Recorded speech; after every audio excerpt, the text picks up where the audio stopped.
champion, World Domination 7, following their previous event last week with Oxy versus Diz. The headline this event, we had Head Ice versus Cortez in Toronto. We have the man here, the myth, the legend, Tech 9. What's your initial thoughts on the event before we get into the championship out? Can't get a dot once again. They did it. The pay-per-view was crystal clear once again. Of course, they're the worldwide leaders in battle rap when it comes to pay-per-views. It's very good. The stream was great. But overall, coming from LA, Oxy Diz, and transitioning into Cortez, Head Ice, I wasn't really impressed with the event at all. Just even the look of the event, the lighting, it seemed a little bit too bright in there. From watching it on the pay-per-view, it was too much light. It didn't give you that hip-hop feel where it's a little bit darker. You don't want it to be too dark, but give us some type of, it's going to get gritty in here. It was too light, too bright. The crowd was dull, and rightfully so. We always blame the crowd. Let's not blame Toronto here. People came there half-stepping. The artists, the battle rappers came half-stepping. Wasn't a good event for me at all. Coming from LA and going to here, a lot of the battles were boring to me. Yeah. A lot of the battles were easy to recap because there was nothing exciting for me to put down. There were no new bars. There were a couple props here and there, but really nothing spectacular or over the top that make me feel like, wow, these guys really bought it. And coming from LA, you would think Toronto would go, these guys, they didn't play at LA. They put on a show. Yeah, you would think they say, yo, we not going to get stood up here. And them guys came in there, 85% of the battle rappers came in there playing around. And that's why the crowd was restless, and that's why they didn't get a big reaction. And, rightfully so, wasn't good. I really was not impressed at all. Terrible event to me. Overall, horrible event. Bad event. To me, I feel the exact same way, and I am going to blame the crowd. It was a horrible event. The only match that I'm going back to, shout out to Math and Jims, that's it. The rest of the battles on the card, I wasn't really rocking with that. And think about this event, with a lot of events, we talk about SM6 too, Tay-Rock and Hollow saved the event. Oxy and Diz didn't really save the event, but they made the event what it was. So we needed Head Ice and Cortez to bring the cape in and save the event. They didn't save the event, and then most people don't agree with the decision. In that crowd, I can literally point and see people sleeping. Mm-hmm. This crowd was awful. Yeah. And by the time we got to Arcane versus Caustic, that battle was terrible. I'm not sure. They shouldn't even have built that one up. One of the worst battles I've seen. Oh, my goodness. It kind of pissed me off, honestly, seeing that. You stole, I stole, it was just, that really brought down the event that much. And I felt like the battles after that didn't really lift it back up. But let's get into the main event, what we're here to talk about. Head Ice versus Cortez, judged in Head Ice's favor. The people feel otherwise. How you feeling? So you want to do round by round, or you overall? We can do the overall. Okay. We could save the breakdown for when it drops on YouTube. A lot of people complain about that, but yeah. I can say that this was a good battle. Wasn't a great battle. Wasn't close to Oxy versus Diz. Wasn't Hollow versus Tay-Rock. Because they got Head Ice and Cortez needed to understand there were a lot of monumental battles that happened prior to their battle. Mm-hmm. You had Hollow and Tay-Rock. You had Oxy versus Diz. They should have known, hey, we're the main event here. We have to put on. They should have called each other and said, yo, come on. Yeah. Bring it in. Let's do something. Yeah. Because following those battles that just dropped and then them coming on with the main event for World Domination, day 2, I thought it was okay. I thought it was a good battle.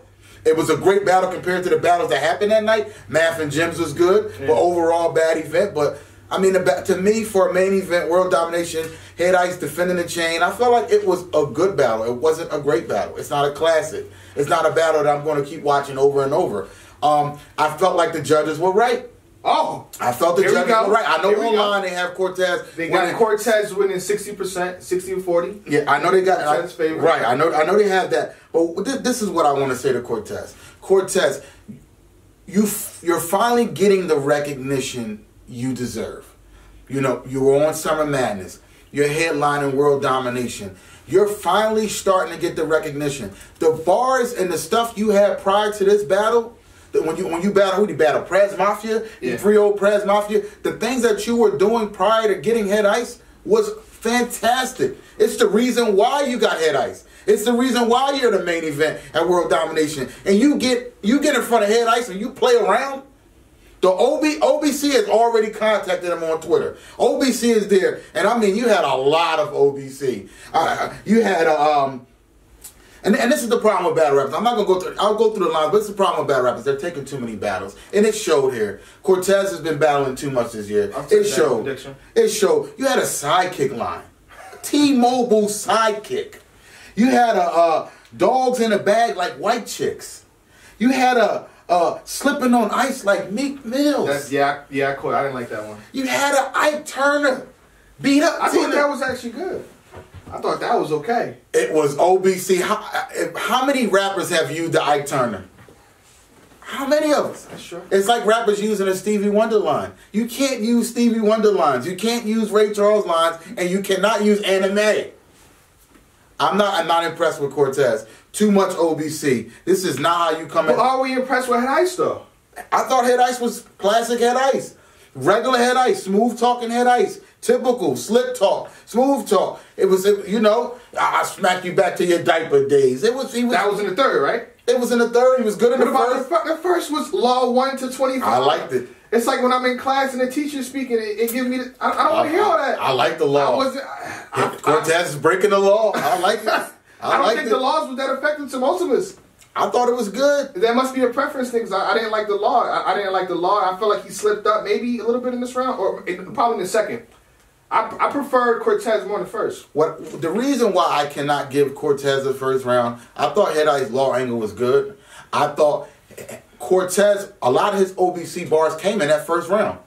So I felt like with too much filler, it was too much filler for Cortez in that first round. And Head Ice comes with a fresh angle, which worked well for me. I liked it. And I gave Head Ice the third round clear. I don't know what Cortez was talking about. He started talking about battle rappers banding together, taking the battles off YouTube, and all that stuff was okay, but it wasn't for that moment, at that point. And I felt like Head Ice lost the second round clearly. I thought Cortez won the second round. Yeah, I gave Cortez the second pretty clearly too. And the champ is slipping up. Why do we have the champ slipping up?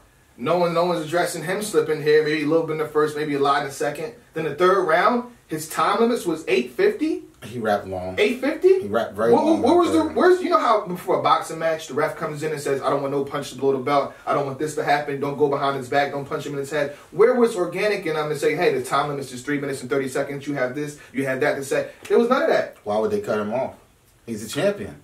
So the champion is always gonna have a 5-minute advantage every time. Let's take into consideration. Can we take into consideration what happened? Not only is Head Ice the champion, but he's also looking like a loyal champion, because he's a champion that's being told he can't battle here, he can't battle here. So the last thing you want to do is make him angry by cutting him off. So the judges should follow the criteria of King of the Dot. If I'm a judge, I don't care if you're loyal to King of the Dot or not. I just want to see who's better. Well, so the fact that Head Ice had on a King of the Dot shirt saying, and Cortez saying, hey, you can only battle here, do the judges say, oh, well, that's not what King of the Dot likes? Well, that's bad judging to me, judges. That's what I think. Was there a time limit? They didn't say. I never heard. They didn't say. I know. But if Cortez is complaining about time limits, there must have been a time limit. Cortez has to say something while Ice is rapping. That's true. He didn't mention anything. If he complains at the 4-minute mark, 3:30, Head Ice never gets 8 minutes and 50 seconds off. Yeah, that's a fact. So if you don't close mouth, don't get fed. So I will say this about Cortez and a lot of people watching. If you paid attention to the King of Dot chain, is not something new. I feel like a lot of you guys just started watching King of Dot and how they process stuff based on how y'all complained about Shock and Suge not being able to battle Head Ice. It's been in effect. If you're the chain holder, you can't move anywhere. Period. The chain has been in the game for about over 8 years. What I'm saying is that you win the chain in the third round. Il Mac beat Pat Stay for the chain in the third round. Pat Stay clearly kept his chain versus Sharon in the third round. So when you come with a third round like this, 9 times out of 10, the judges are going to give it, and it's somewhat close. The judges are going to give it to Head Ice. To beat the champ, you have to actually damage and beat the champ. It has to be clear. That's true. and Cortez didn't do that. No, he didn't. I mean, I'm not. I see the decision. I don't like the decision, but I'm not mad at the decision. I'm not mad at. It was only one judge to pick Cortez, nameless. They had. You say the judges. The judges are very smart. You had nameless, who does a point system like me. I think he's a really good judge. You had Johnny Gibbs from Beast Mode Battle League. You had Quest McCody, Big Cannon, Dirtbag Ding, Shotty P, all battle rappers. And they all picked it, and they all scored it right. And I'm a battle rapper, and I'm telling you, Cortez didn't win that battle. Head Ice won the battle clear. I gave Cortez the first two. Cortez dropped the ball, and like we talked about the third, he dropped the ball. He talked about nothing. He didn't even talk about Ice. He talked about a fantasy world of battle rap. Where battle rap talked about Ice a little bit. It was not good. It was not good. And another thing, King of the Dot has to stop with this. You got the chain. You can't go anywhere. Stop. We already know King of Dot's not paying nobody large amounts of money. $10,000 a year. No, they're not. Even doing that. They're not even doing that. Probably. You're not paying people a lot of money. You cannot stop people from making their money. But all right. So now, in King of Dot's defense, is that what happens if Head Ice battles Shotgun Suge and Shotgun Suge's, degrades him, 3-0s him, a bad performance? You don't like the champ anymore. Shotgun Suge likes the champ. Okay, so pay him his money. There need to be allowances awarded to who's ever the King of the Dot chain holder. You can't have Head Ice sitting back at home missing out on thousands and thousands of dollars all because of a chain in a league that's not paying him anything. If you want him to sit home, sit tight, send him an allowance. Or make an agreement. If you're battling and you know you have the chain, you get a cut of the purse. King of the Dot gets a cut of the purse. Maybe 10%, 5%, whatever. Something in that nature. But you can't stop the man from making his money and you're not even paying him nothing. A losing champion is not really a champion. So if Head Ice risk it, if Head Ice goes to 3 different other leagues and he loses, it's not a good look. I'm not even taking the chain serious. So I think that's the mindset of organic. And I understand it from there. I understand it from that point. But if you're going to stop somebody's money, you have to pay them. That's the way I look at it. I think the chain holder should get an allowance of like what, $10K or probably 15. Something of that nature. If you're the chain holder, you get 15,000. You battle twice, you get 15,000. That's it. Yeah. And we spread your music and all that stuff. But if the chain holder is only getting 3K, 4K, and they're getting that much for a battle, because he probably missed out with at least 3,500 against Shotgun Suge. Pretty sure you double to pay him that. So he has to sit back and he only gets paid when he battles, right? Yeah, I think so. So allegedly, let's use allegedly. We try to be correct on champion. Let's date back to when he won the chain. What, 6 months ago? Yeah, versus Ron. That was. So he hasn't battled in what, 6 months? What is he supposed to do? I don't know. It's terrible. That's the business side of things. They have to pay him an allowance at least maybe $1,500 a month. No leagues can do that yet. Nobody can do that. If he's representing the brand of the company and they want to keep the person, it's only one chain holder. There's not 10. Yeah. There's not 3. There's not 5. You mean to tell me you can't pay this man upwards to $1,000 to $1,500 a month to keep him from battling on other leagues? That's loyalty.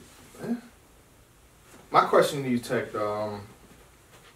to me, I thought Cortez was the only person that Head Ice could battle. So who can Head Ice battle next as a respectable opponent? I have no clue. Honestly, I didn't think that hard about it either. That's a lot of. There's names that. Then we get Serious Jones. They battled already. I think so. I thought Serious Jones just won his last match with Sharon, so I don't see. That's good luck with that, King. Big K. Big K. He battled Big K. He battled Big K already. Yeah, I thought Big K won that one. So, and Big K can't travel to Toronto. That's the whole thing there. Oh. So, and they're not going to have the chain be defended in LA. LA. King of the Dot, for a reason, you got to beat the King of the Dot champion, King of the Dot. I don't know. There's some names out there, but like Cortez is pretty much a fresh face. They put Cortez against Head Ice. They can find someone to battle him. With DNA, maybe Jims after 2 more battles, maybe. I don't know. Well, good luck with that, King of the Dot. Y'all have some work to do on your hands. But I have Cortez 2-1, but I'm not mad at the decision after what I just said. I have Head Ice 2-1 clear. Head Ice. Head Ice kept the belt. You have to, in order to beat the champ, you have to beat the champ. Ric Flair said it. Ric Flair is a gold mine, a genius when it comes to promos and et cetera, et cetera. He's a legend, and I'm not going to go against the legend here. 2-1 Head Ice. Champion. I be damn, mama. They know who I am, mama. Still your little boy. Tell them I'm the man, mama. Smile a bit. I shook a couple hands, mama. I'm getting there. I made a couple